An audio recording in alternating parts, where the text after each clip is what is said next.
Welcome everyone to the Sister Stories podcast. This podcast is aimed at marveling at God's sovereignty in each of our lives as women and at encouraging one another via our stories. My name is Sophie and today I am joined by Daisy. Hello. Welcome. So first of all, Daisy, can you tell us a little bit about who you are?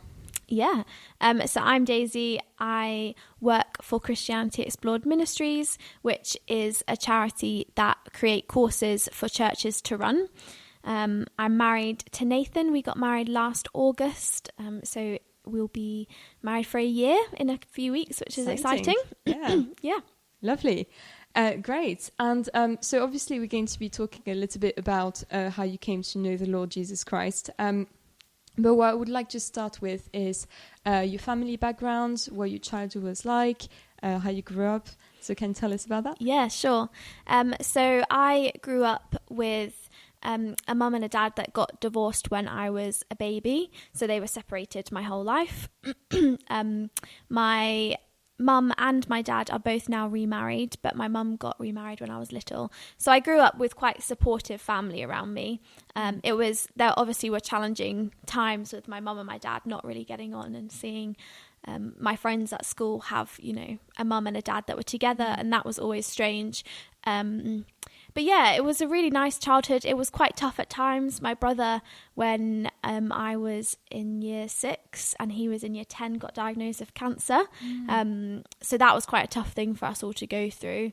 But actually, it's made us a lot closer, and he thankfully survived and is a policeman now and, getting married next year. So that's great. But yeah, as a family, we were really close, still are. But my family aren't Christians, so we did go to church a little bit. I went to a Sunday school every week, and my mum went to church and helped out in the toddler group. But I think it was more of a safe place for us to go on a Sunday morning and have a good community. My mum, I think, was quite lonely.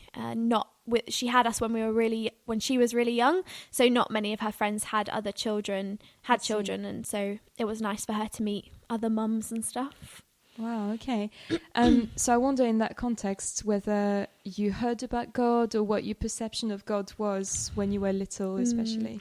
Well, we went to quite a what I thought was quite a boring church. So I don't think I was ever really interested in the stories. It was, we just listened to them say all the things they said every week. And I spent Sundays with my dad. So I was watching the clock at church ready to go, and my dad would pick me up and we would go to see him. So when I was little, I had no interest really. And we went up until I got into high school. So I went to a Christian high school, and we had to have a signature from the vicar in our local area to say that we could go. So it was, that's fine, we've got the signature, I'm not coming now. And my mum went a little bit after that, but then she stopped going as well. So yeah. Okay, well, that's really interesting. So not really any insight into the gospel or anything like that, really? No.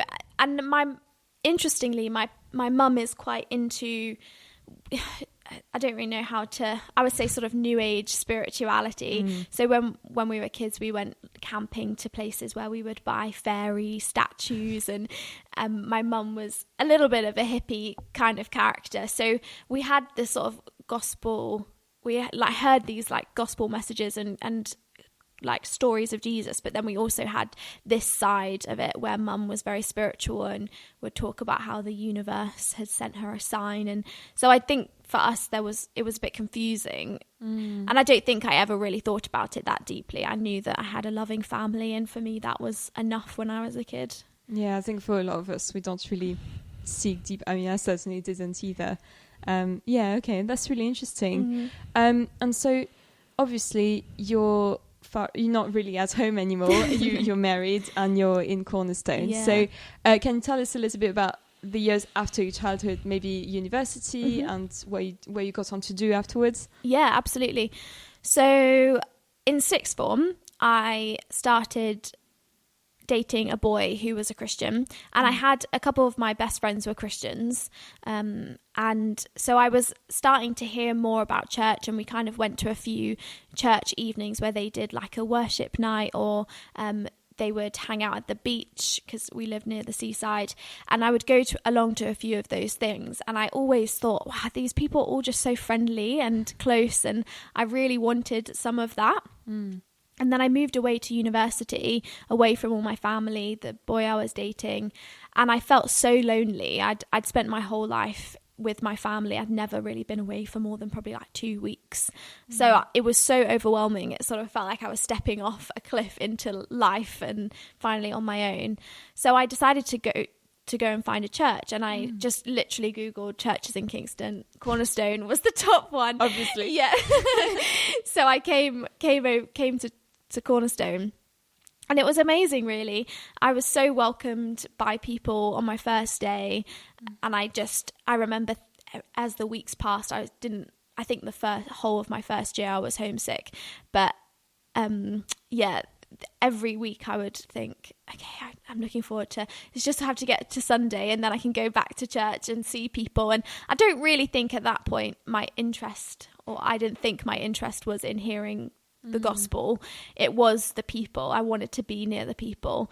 But every week I would come and hear these incredible stories, and I think slowly I just started really listening and paying attention, and there would be people around me that had their own Bibles and were making notes, and so I thought, okay, I'll do that as well. And as I was doing that, I was just amazed by what I was hearing. And a lot of people in Cornerstone, like the students, were obviously involved in the Christian Union as well.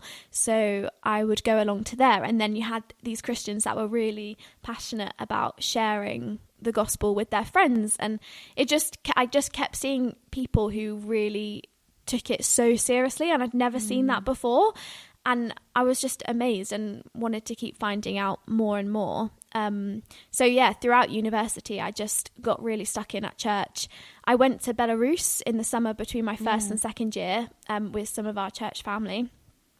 And that for me was amazing because we were just telling people about Jesus who had never heard it.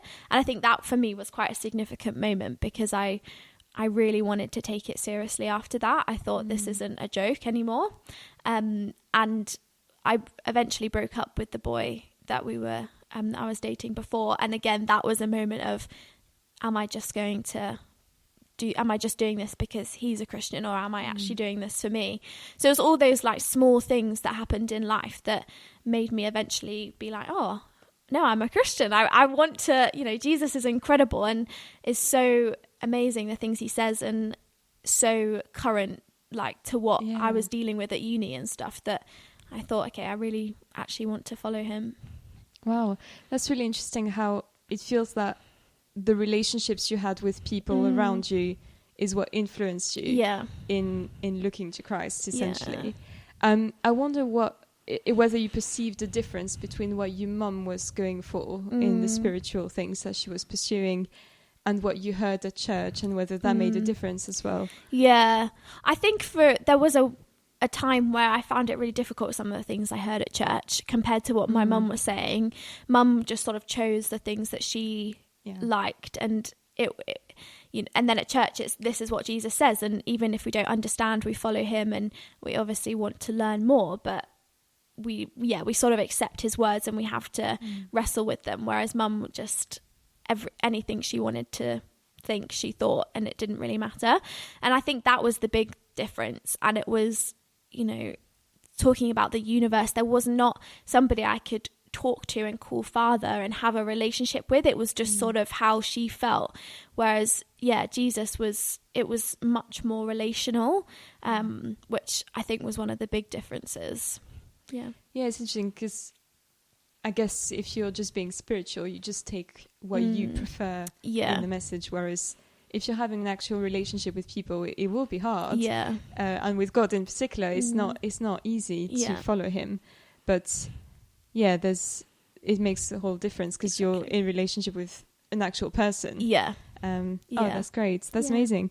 I wonder what your perception was as well getting stuck into church compared to having maybe a quite fairly divided family, at least from what you've been saying, and whether something drew you to church as well in that way. You said you were quite homesick as well. Can you explore that a bit more? Well, it is just like family, isn't it? I think I got to know people really well in my first year. And so I had these people like that were like older brothers and older sisters, and some like mums, and just really great friends as well that I made. And for me, that was incredible, like a real church family. And we all, because of the fact that we all love Jesus, we're all together and we're called family. And I remember once somebody saying that actually in other walks of life would we ever be friends or family, but because of Jesus I'm like can call the most random person brother that I would never like encounter in my normal life, or life away from Christianity. And so I think that was one of the amazing things. And I know that actually that was a bit of a struggle for my mum, especially when I would leave. I'd go to visit at the weekend and leave on a Saturday night to come back for church, because I think she felt like I cared more about that. But so that was actually quite a hard balance to strike, of not just forgetting about my actual, like my blood family, and just That's funny. I was going to ask you how your family reacted actually. What about your dad? What was his perception of your faith? Well, it's interesting because we don't have a very sort of emotional relationship, so we don't really tend to talk. It's like that classic British thing. We don't really talk about our feelings. Oh, don't worry, it exists elsewhere as well.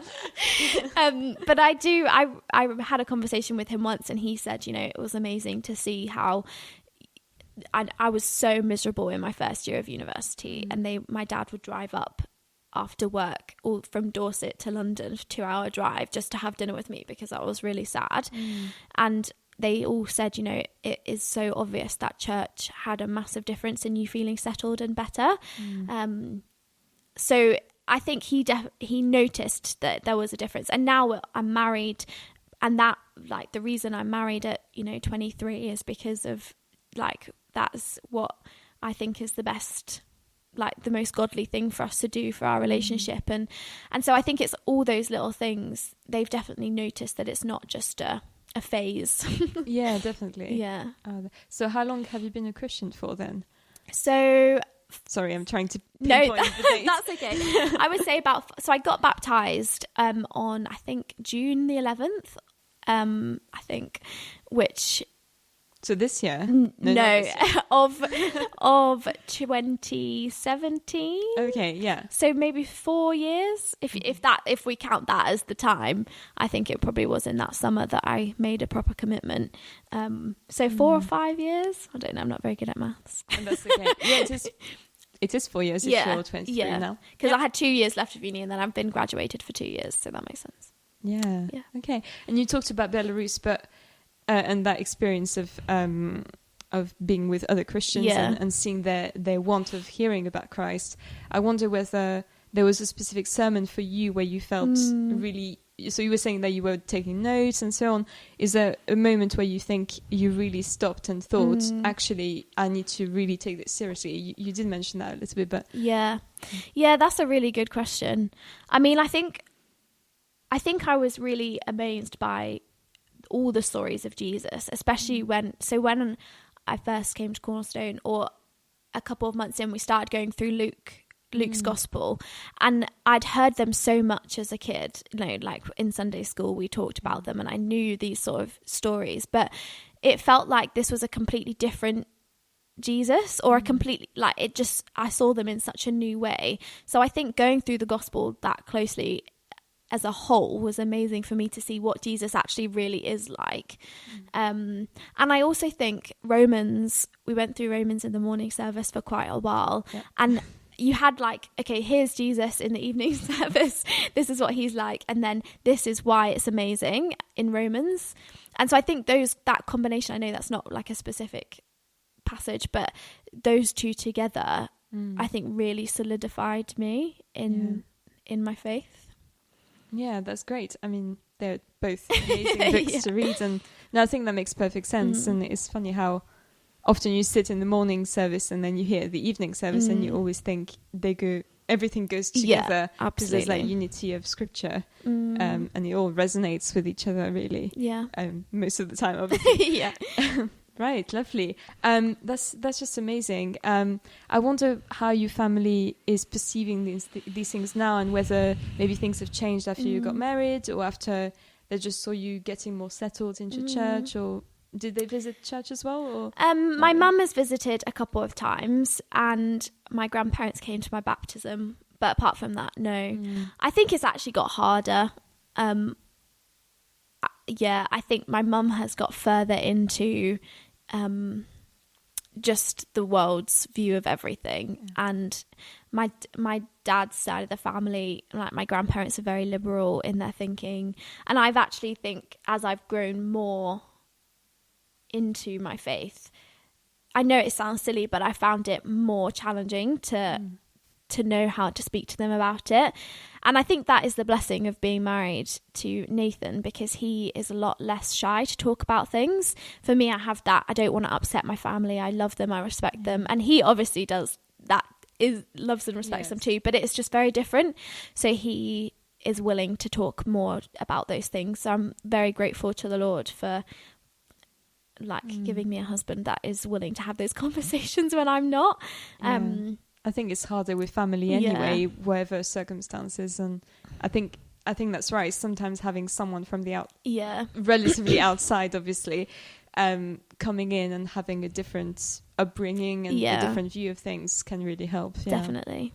Oh, great! Yeah, and that's how you complete each other as well. Yeah, absolutely. In that sense, obviously. He does all the talking. You just observe. No, obviously not. Right, lovely. I think if we can move on forward a tiny bit, because it's not that far away, obviously, in time. But obviously, we've had a very strange year, and actually almost 2 years, to be honest. And I wonder what the challenges were for you, maybe as a newly married couple as well, what you found difficult this year. Maybe that's... I think a definite challenge was we're newly married, we don't have any other people that we can see, any other couples that we can see in person. Now it's amazing because we can have people around and go to people's houses, but at the time it was quite difficult. And you can obviously have Zoom calls, but it's not the same, and just those little conversations you can have after church. But I mean, that was just I feel like we've already been married for about 40 years because we just had to deal with all of our problems there and then, because you can't leave the house or go to work outside, which is a blessing in some ways. But other challenges, I think, just being in church in person just encourages you so much. And I think having those conversations after church about the sermon and talking over dinner about things and just those encouraging conversations is just not the same on Zoom. And even sitting and watching church at home on the sofa, you're sort of drifting off, you're distracted by everything else that you want to do. Even though we had so much time at home, I'd still want to think about doing the laundry and things. So I think all of that was really hard. So I'm so grateful that we can be back in church. It's so good. Yeah, I'm sure we've all learned how dependent on face-to-face contact we were actually. Yeah. And I guess if you could draw some lessons from that, what would you say? Yeah. Well, I think God has definitely taught me about my priorities. When everything is stripped back, what are you left with? Okay, well, God. Exactly. And actually that's so helpful, because I hope that as we sort of life starts picking up, I remember the thing like, okay, it's actually so important for me to sit down and read my Bible every day and to pray. And it's so easy to just forget that now that things are busy, and it's the excuse of, well, we haven't been able to do this. But I've noticed a difference in my sort of spiritual health as things have got busy, and I've not been prioritizing that in the same way. So I definitely think the knowledge that God is the topmost priority, not work or marriage or friends, even though they're all very important. Yes, for sure. And finally, if you had any advice maybe on students or on younger Christians I guess you might feel like a fairly young Christian yourself, Yeah. but I'm sure, there's always some insights there. Anything you would say to them?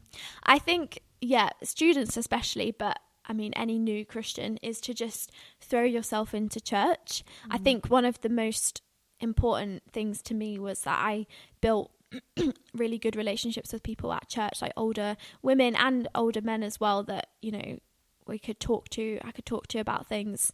And I think when you're questioning and you're challenged by things, it's really good to have a good relationship with people where you can ask questions and not be embarrassed or afraid. And that really helped me sort of move along in my faith. So I think, throw yourself into church, into listening to sermons at church, and to then talk to people and get to know people really well. That would be great. Thank you so much. That's okay. Thanks for having me. Thank you for sharing your story with us. So that's all for this episode, everyone, but join us again next time.